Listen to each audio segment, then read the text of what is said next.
जय जगन्नाथ। जय श्रीमन्नारायण। बुद्धम शरणम गच्छामि। बंधुगण, मायार द्वितीय अध्याय को आपण को स्वागत। प्रथम अध्याय आमे मायार स्वरूप को जानिबा को चेष्टा करथिले। मायार स्वरूप एते व्यापक जे आउ किछि उदाहरण द्वारा तार स्वरूपर अन्य दिगगुड़ी को बुझा जाई परिबो। सरल भाषा रे माया अर्थ इल्यूजन बा भ्रम, किंतु यह केवल गोटे जादू खेल परी नुहे। यह एपरी एक शक्ति जहाद्वारा प्राणी को अस्थायी जिनिस स्थायी भली लगे। यह एपरी एक शक्ति जहा अवास्तव को वास्तव भली प्रतीयमान कराई थाए। शास्त्र माने माया को श्री विष्णु बा श्री नारायण गोटे दिव्य शक्ति भाव में वर्णना करछंती। यह एते शक्तिशाली जे ज्ञानी गुणी लोक माने मध्य यह कबल रे पड़ी जाइथांती। शास्त्र रे गोटे शक्तिशाली प्रसंग श्री नारद मुनिंकर विषय रे वर्णना रही, जहाँ मायार परिभाषा ठारू मध्य भल बुझी हेबो। नारद मुनि जड़े साधारण विष्णु भक्त नथिले, से जड़े उच्चकोटीर भक्त थिले। से सारा ब्रह्मांड रे बुली बुली श्री विष्णुंकर गुणगान करुथिले। हाथ में वीणा और हृदय रे प्रगाढ़ भक्तिभाव रखी से सारा ब्रह्मांड घूरी बुलुथिले। श्री विष्णुंकर प्रति तांकर भक्ति और निष्ठा थिला पवित्र एवं प्रबल। विष्णु नाम गान करी करी से अनुभव कले कि माया जहाँ श्री विष्णुंकर एक शक्ति अटे ताकू से भल भाव बुझीगले। माया गोटे ब्रह्मांडीय शक्ति जहाँ प्राणी मानू एक सूत्र रे बांधि पारिछि। दिने नारदंकर मनरे गोटे भाव जन्म नेला कि से मायाजित बनी जाइछंती। मायार कबल रे से आउ केबे आसिबे नाही। तेणु से विष्णु को साक्षात करी तांको मनर कथाटी प्रकाश करदेले। दृढ़तार सहित मायाजित बनी जिबार दाबी कले। श्री विष्णु नारदंकर कथा शुणी किछि भी उत्तर देले नाही। नारदंकर ए भूल धारणाटी को सुधारिबा को मध्य श्री विष्णु चेष्टा कले नाही। टिकिए हसीदेले। कहिले, नारद आस टिकिए मर्तमंडल को भ्रमण करी आसिबा। चालू चालू दिहे गोटे बड़ मरुभूमि अतिक्रम कले। सूर्यंकर प्रखर किरण अतिष्ठ लगुला। किछि समय परे श्री विष्णु नारद को कहिले, नारद मु तृषार्त, मो पाई टिकिए जल आनी परिबो। नारद व्यस्त विव्रत होई जल संधान रे बाहरी पड़िले।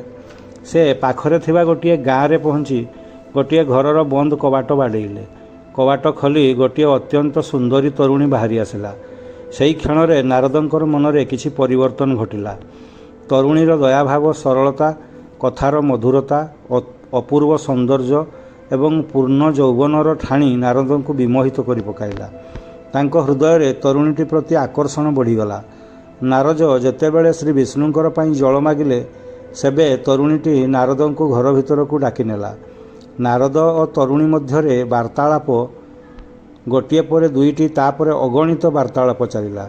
दिन राति बीतीगला। नारद भूलीगले से जल पाई आसीथिले। सबकिछि भूलीगले नारद। से तरुणीटी को नारद विवाह कले। वर्ष वर्ष बीतीगला। पिला छुआ मध्य जन्म नेले एवं बड़ हेबाकु लागिले। नारद सबुदिन कर्म करिबाकु जाउथिले। अर्थ उपार्जन करी पारिवारिक जीवन कटाइबाकु लागिले। तेल लुण संसार रे बुड़ीगले। दुखरे कांदिले, सुखरे हसिले। स्त्री पिला छुआ को प्रबल भल पाई बसिले। तांको तांको जीवनर वास्तव एवं संपूर्ण बोध होला। दिने आकाश रे कला बादल माड़ी आसिला। प्रबल झड़ तोफान और वर्षा माड़ी आसिला। बन्या जल गाँ भितर को पशिगला। नारद गोटे हाथ रे स्त्री को एवं अन्य हाथ रे पिला माननकु भिड़ी धरिले। मात्र बन्या जल स्रोत अति प्रखर थिला। स्त्री पिला छुआ समस्ते प्रखर स्रोतरे जी जुआड़े भासीगले। नारद असहाय भाव में चित्कार करुथिले। स्त्री पिला छुआ समस्ते निमिषक मध्यरे कुआड़े भासी चलीगले। नारदंकर हृदय विदीर्ण होईगला। से केवल चित्कार पूर्वक क्रंदन करुथिले। किछि मुहूर्त परे बन्या जल कमीगला। बन्या जल अदृश्य होईगला। गाँ गंडा अदृश्य होईगला। तांको संसार अदृश्य होईगला। नारद श्री नारायण सहित सही पूर्व मरुभूमि रे निजकु निजे आविष्कार कले। श्री विष्णु तांको पार्श्व छिड़ा होई स्मित हास्य देउथिले। कहिले, नारद मो पाई जल काहीं? मु तृषार्त, मु सेबेरु तुमको अपेक्षा करिछि। हतबाक होई नारद छिड़ा होइथिले। तांकु लागिला एहा भितरे वर्ष वर्ष बीतीगलानी। कौन कौन सब घटीगलानी। जल आनिबाकु जाई सुंदरींक प्रति आकृष्ट होई विवाह करी संतान संतति उत्पन्न करी ଦୁଃଖ ସୁଖରେ ହନ୍ତସନ୍ତ ହୋଇ ଶେଷରେ ବନ୍ୟା ଜଳରେ ସବୁ ହରାଇବାକୁ ପଡ଼ିଲା। ଏହା କ'ଣ ଥିଲା ହେ ବିଷ୍ଣୁ? ଏ ପ୍ରଶ୍ନର ଉତ୍ତର ଦେଇ ଶ୍ରୀନାରାୟଣ କହିଲେ, ଏହା ହିଁ ତ ମାୟା ଥିଲା ନାରଦ। ନାରଦଙ୍କର ଆଖିରୁ ଧାର ଧାର ଅଶ୍ରୁ ବୋହି ଚାଲିଥିଲା। ମାୟାଜିତ ବନିଯାଇଥିବାର ତାଙ୍କର ଯେଉଁ ଦୃଢ଼ତା ଥିଲା ତାହା ଧୂଳିସାତ ହୋଇଯାଇଛି। ମାୟାର ଶକ୍ତି ପରୀକ୍ଷାରେ ନାରଦ ପାସ୍ ହୋଇପାରିନଥିଲେ। ଅସାଧାରଣ ଭକ୍ତ ହୋଇ ମଧ୍ୟ ନାରଦ ମାୟା ଦ୍ୱାରା କବଳିତ ହୋଇପଡ଼ିଲେ। ସେ ଭାବୁଥିଲେ ସେ ଆସକ୍ତିରୁ ଢେର ଉର୍ଦ୍ଧ୍ୱରେ, ସେ ମାୟାଜିତ। ମାତ୍ର ଗୋଟିଏ ମୁହୂର୍ତ୍ତରେ ସବୁକିଛି ଓଲଟପାଲଟ ହୋଇଗଲା। ନାରଦଙ୍କର ଜ୍ଞାନ ମାୟା ବିଷୟରେ ପ୍ରଗାଢ଼ ଥାଇପାରେ, ହେଲେ ମାୟାକୁ ନେଇ ତାଙ୍କର ଗର୍ବ ତାଙ୍କୁ ଅସାବଧାନ କରି ପକାଇଲା। ନାରଦ ଶ୍ରୀ ନାରାୟଣଙ୍କର ପାଦପଦ୍ମକୁ ଧରି ପକାଇଲେ। ଆଖିରେ ଅବାରିତ ଅଶ୍ରୁଧାରା ବହୁଥିଲା ତାଙ୍କର। ମାୟା କବଳରେ ପଡ଼ିଯିବା ପାଇଁ ନୁହେଁ, ବରଂ ମାୟାକୁ ଗଭୀର ଭାବରେ ଉପଲବ୍ଧି କରିବାର ସୁଯୋଗ ଶ୍ରୀନାରାୟଣ ତାଙ୍କୁ ଦେଇଥିବା ପାଇଁ। ଏ ପ୍ରସଙ୍ଗ ନାରଦଙ୍କର ଦୁର୍ବଳତାକୁ ଦର୍ଶାଇବା ପାଇଁ ନୁହେଁ, ବରଂ ମନୁଷ୍ୟମାନଙ୍କୁ ସଚେତନ କରିବା ପାଇଁ ଉଦ୍ଦିଷ୍ଟ। ଏହା ଶିକ୍ଷା ଦେଇଥାଏ କି ଜଣେ ନାରଦଙ୍କ ଭଳି ଅସାଧାରଣ ଭକ୍ତ ମଧ୍ୟ ମାୟା କବଳରେ ପଡ଼ିଯିବାର ସ୍ୱାଭାବିକ। ମାୟା ସବୁବେଳେ ପ୍ରଲୋଭନ ହୋଇ ସାମ୍ନାକୁ ଆସିନଥାଏ। ବେଳେବେଳେ ମାୟା ସ୍ୱାଚ୍ଛନ୍ଦ୍ୟ ଭାବରେ ଅଥବା ଭଲ ପାଇବା ରୂପରେ ଏବଂ ବେଳେବେଳେ ଦାୟିତ୍ୱ ଭାବରେ ସାମ୍ନାକୁ ଆସିଥାଏ। ଆଧ୍ୟାତ୍ମିକ ବୁଝାମଣା ବା ସ୍ପିରିଚୁଆଲ୍ ଆଣ୍ଡରଷ୍ଟାଣ୍ଡିଂ ଏବଂ ଆଧ୍ୟାତ୍ମିକ ଅନୁକୂଳତା ବା ସ୍ପିରିଚୁଆଲ୍ ଇମ୍ୟୁନିଟି, ଏ ଦୁଇଟି ଏକା ନୁହଁ। ଯେଉଁ ମୁହୂର୍ତ୍ତରେ ଆମେ ଭାବୁ କି ଆମେ ମାୟାଠାରୁ ମୁକ୍ତ, ସେହି ମୁହୂର୍ତ୍ତରୁ ମାୟା ଆମ ଭିତରେ ତାର କାମ ଆରମ୍ଭ କରିଦେଇଥାଏ। ପ୍ରାଣୀର ମହାନତା ମାୟା କବଳରେ ପଡ଼ିଯିବାରେ ନଥାଏ, ବରଂ ମାୟାକୁ ଠିକ୍ ଭାବେ ଉପଲବ୍ଧି କରି ନିଜକୁ ସଚେତନ କରିନେବାରେ ଥାଏ। ସେହି ଉପଲବ୍ଧି ପ୍ରାଣୀକୁ ସତ୍ମାର୍ଗରେ ଚାଲିବାରେ, ନିଜର ପରମାର୍ଥିକ ମାର୍ଗକୁ ପ୍ରଶସ୍ତ କରିବାରେ ସହାୟକ ହୋଇଥାଏ। ଧର୍ମଗୁରୁମାନେ କହନ୍ତି, ଯାହାକୁ ଆମେ ମାପିପାରୁ ତାହା ସମସ୍ତ ମାୟା ଅଟେ। ଯାହା ପରିବର୍ତ୍ତନଶୀଳ ତାହା ସବୁ ମାୟା ଅଟେ। ଯାହା ସ୍ଥିର ରହିପାରେ ନା ତାହା ମାୟା ଅଟେ। ଯାହାର ଅସ୍ତିତ୍ୱ ଅଛି ଭଳି ଲାଗେ କିନ୍ତୁ ତାହାର ଅସ୍ତିତ୍ୱ ହିଁ ନଥାଏ, ତାହା ମାୟା ଅଟେ। ଯେମିତି ସୂର୍ଯ୍ୟ ଅସ୍ତ ହେବା ଭଳି ଲାଗେ କିନ୍ତୁ ପ୍ରକୃତରେ ସୂର୍ଯ୍ୟ କେବେ ଅସ୍ତ ହିଁ ହୁଅନ୍ତି ନାହିଁ, ଏହା ମାୟା ଅଟେ। ପୃଥିବୀ ଘୁରୁଛି, ତେଣୁ ସୂର୍ଯ୍ୟ ଅସ୍ତ ହେଲା ଭଳି ଆମକୁ ଲାଗେ। ରାସ୍ତାରେ ଗଲାବେଳେ ରାସ୍ତାରେ ଜଳ ଉତ୍ସ ଥିଲା ଭଳି ଲାଗେ, ଯାହାକୁ ମୃଗ ମରୀଚିକା କହନ୍ତି, ତାହା ବାସ୍ତବରେ ନଥାଏ, ତାହା ମାୟା ଅଟେ। ଆମର ସମସ୍ତ ଚିନ୍ତା ଆମର ଭବିଷ୍ୟତକୁ ନେଇ ରହିଥାଏ। ସେ ଚିନ୍ତା କିଛି ବି ନଥାଏ, ହେଲେ ମନରେ ବସା ବାନ୍ଧି ରହିଥାଏ ସେ ଚିନ୍ତା। ଆମର 85% ଚିନ୍ତା କେବେ ଫଳବତୀ ହୋଇନଥାଏ। ବାକି 15% ଚିନ୍ତା ଆମର ସହଜ ଭାବରେ ସମ୍ଭାଳି ହୋଇଯାଏ। କିଛି ଚିନ୍ତା, ଧରାଯାଉ 1% ଚିନ୍ତା, ଆମକୁ ଟିକେ ପରିଶ୍ରମ କରିବାକୁ ପଡ଼େ ତାହାକୁ ହାସଲ କରିବା ପାଇଁ। ପୁଣି ଧର୍ମଗୁରୁମାନେ କହନ୍ତି, ବ୍ରହ୍ମ ଅସୀମ ଅଟେ, ତାକୁ ମାପିବା ଅସମ୍ଭବ। ମାତ୍ର ଯାହା ମାପି ହେବ ତାହା ମାୟା ଅଟେ। ମାୟାର ସ୍ୱରୂପ ଅନେକ। ମାୟା ଶବ୍ଦରେ ଦୁଇଟି ଅକ୍ଷର ଅଛି, ଗୋଟିଏ ମା, ଅନ୍ୟଟି ୟା। ମାର ଅର୍ଥ ନାହିଁ ଏବଂ ୟାର ଅର୍ଥ ହେବା। ଅର୍ଥାତ୍ ଯିଏ ଯେମିତି ଦେଖାଯାଉଛି ବାସ୍ତବରେ ତାର ଅସ୍ତିତ୍ୱ ସେମିତି ନଥାଏ। ଯେମିତି ମୃଗ ମରୀଚିକା। ମରୁଭୂମିରେ ପ୍ରଚଣ୍ଡ ଗରମରେ ମରୀଚିକା ଦୃଶ୍ୟମାନ ହୁଏ। ଖଜୁରୀ ଗଛର ପ୍ରତିବିମ୍ବ ପାଣିରେ ପଡ଼ିଲା ଭଳି ଦେଖାଯାଏ, ମାତ୍ର ପାଖକୁ ଗଲେ ତାହା ନଥାଏ। ଏହା ମାୟାର ଉଦାହରଣ। ଯେଉଁଠି ସୁଖ ନଥାଏ ସେଠାରେ ମଣିଷ ସୁଖ ଖୋଜି ବୁଲେ। ସାରା ଜୀବନ ମୃଗ ମରୀଚିକା ପଛରେ ଦୌଡ଼ି ବୁଲିବାର ଦେଖାଯାଏ। ଏ ସଂସାର ମାୟା ଅଟେ। ସଂସାର ଯେମିତି ଉପରକୁ ଦେଖାଯାଉଛି ସେମିତି ପ୍ରକୃତରେ ନଥାଏ। ତଥାପି ମଣିଷ ସୁଖର ସନ୍ଧାନରେ ଥାଏ। ତେଣୁ ଆଦି ଶଙ୍କରାଚାର୍ଯ୍ୟ କୁହନ୍ତି, ବ୍ରହ୍ମ ସତ୍ୟମ୍ ଜଗତ୍ ମିଥ୍ୟା। ଏ ଜଗତକୁ ଆମେ ଯେଉଁ ରୂପରେ ଦେଖୁ ବାସ୍ତବରେ ତାହା ସେପରି ନୁହେଁ। ଏ ଜଗତ ସମସ୍ତ ବସ୍ତୁ, ଜୀବଜନ୍ତୁ ବ୍ରହ୍ମର ହିଁ ସ୍ୱରୂପ ଅଟନ୍ତି। ମାୟାର ପ୍ରଭାବରେ ଆମେ ଜଗତକୁ ବିଭିନ୍ନ ରୂପରେ ଦେଖୁ। ତେଣୁ ଇସଲାମ ଧର୍ମଗୁରୁ ସନ୍ଥ ମହମ୍ମଦ କୁହନ୍ତି, ଲା ଇଲାହା ଇଲ୍ଲାଲ୍ଲାହ, ଅର୍ଥାତ୍ ସଂସାରରେ ପ୍ରାଣୀମାନେ ପରମାତ୍ମାଙ୍କ ଠାରୁ ଭିନ୍ନ ନୁହନ୍ତି। ମାୟା ହିଁ ଭିନ୍ନତାର ଭ୍ରମ ସୃଷ୍ଟି କରୁଅଛି। ବନ୍ଧୁଗଣ, ଦ୍ୱିତୀୟ କଥା ହେଲା, ମାୟାର ଅନ୍ୟ ଏକ ସ୍ୱରୂପ ହେଉଛି ମନ। ମନ ହିଁ ଦୁଃଖର କାରଣ। ଏ କଥା ଗୌତମ ବୁଦ୍ଧ କହିଲେ। ତେଣୁ ଭାରତୀୟ ସମାଜରେ ଦୁଃଖର ଦୁଇଟି କାରଣ କୁହାଗଲା। ଗୋଟିଏ ବର୍ଗ କହିଲେ ଦୁଃଖର କାରଣ ହେଉଛି ମାୟା, ଅନ୍ୟ ବର୍ଗଟି କହିଲେ ଦୁଃଖର କାରଣ ମନ ଅଟେ। ବୁଦ୍ଧଙ୍କର 2000 ବର୍ଷ ପରେ ଆଉ ଜଣେ ସନ୍ଥ ଆସିଲେ। ନାମ ତାଙ୍କର ସନ୍ଥ କବୀର। ସେ କହିଲେ ମାୟା ଓ ମନ ଏକ ଅଟନ୍ତି। ସେ କହିଲେ ମନ ମାୟା ତ ଏକ ହେ। ସେ କହିଲେ ମନର ବିସ୍ତାର ହିଁ ମାୟା ଅଟେ। ମାୟାର ତୃତୀୟ ସ୍ୱରୂପ ହେଉଛି ମୁଁ ଭିତରେ ଅହଙ୍କାର ଭରି ରହିଛି, ତେଣୁ ମୁଁ ହିଁ ମାୟା ଅଟେ। ପ୍ରାଣୀର ନାମରେ ଅହଙ୍କାର ଜଡ଼ିତ ଥାଏ। ଯଶ କୀର୍ତ୍ତିରେ ନାମ ଜଡ଼ିତ ଥିବାରୁ ତାହା ମାୟା ଅଟେ।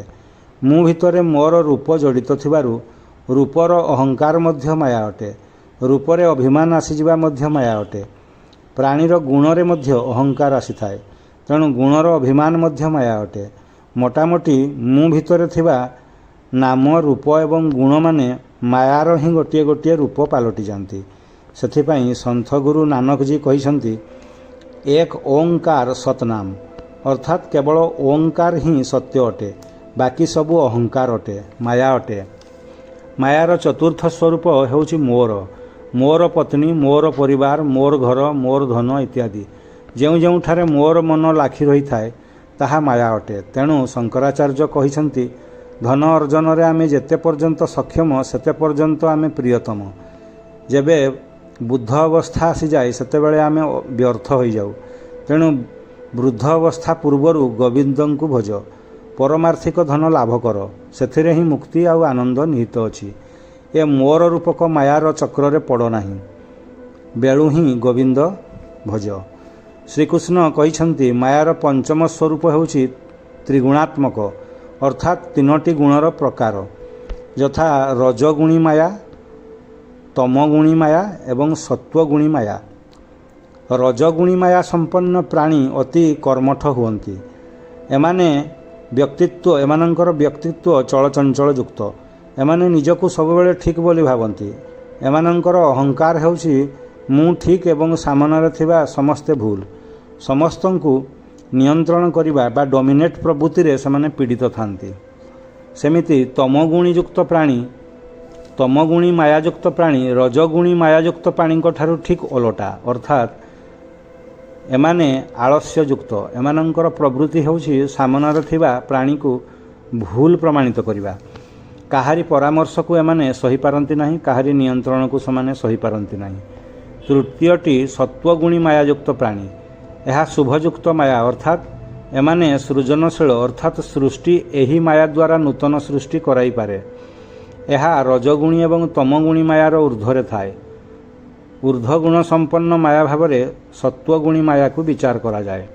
ତେଣୁ ପ୍ରଶ୍ନ ଆସେ, ସମସ୍ତ ପ୍ରକାର ମାୟାର ଊର୍ଦ୍ଧ୍ୱକୁ ଆମେ କିପରି ଯାଇପାରିବା, ଯାହାକୁ ମାୟାତୀତ ଅବସ୍ଥା କୁହାଯାଏ। ଏହା ପ୍ରାପ୍ତ କରିବାର 7ଟି ଉପାୟ ଶାସ୍ତ୍ରମାନଙ୍କରେ ବର୍ଣ୍ଣନା କରାଯାଇଛି। ପ୍ରଥମଟି ହେଉଛି ପ୍ରକୃତି ପ୍ରେମ ବା ପ୍ରକୃତି ଦ୍ରଷ୍ଟା ବନିଯିବା। ଦ୍ୱିତୀୟ ହେଉଛି ଅନ୍ତଃଜାଗୃତି ବା ଅନ୍ତଃଦ୍ରଷ୍ଟା ବନିଯିବା। ତୃତୀୟ ହେଉଛି ଧ୍ୟାନ ବା ବ୍ରହ୍ମକୁ ଧ୍ୟାନ କରିବା। ଚତୁର୍ଥ ହେଉଛି ସାକ୍ଷୀ ଭାବ। ପଞ୍ଚମ ତଥାଗତ ଅର୍ଥାତ୍ ଆତ୍ମସ୍ମରଣଯୁକ୍ତ ହେବା। ଷଷ୍ଠ ହେଉଛି ସମାଧିଯୁକ୍ତ ହେବା ଏବଂ ସପ୍ତମ ହେଉଛି ବ୍ରହ୍ମଙ୍କୁ ଜାଣିଯିବା। ଏ 7ଟି ଉପାୟକୁ ଅଭ୍ୟାସ କଲେ ବିଶେଷ କରି ମଣିଷ ମାୟାତୀତ ଅବସ୍ଥାକୁ ପ୍ରାପ୍ତ କରିପାରିବ। ବନ୍ଧୁଗଣ, ସେମିତି ଥରେ ରାଜା ଜନକ ତାଙ୍କ ଗୁରୁଦେବ ମୁନି ଅଷ୍ଟବକ୍ରଙ୍କୁ ପ୍ରଶ୍ନ କଲେ, ହେ ଗୁରୁଦେବ, ଏଇ ଭଗବାନଙ୍କର ମାୟାଟି କ'ଣ?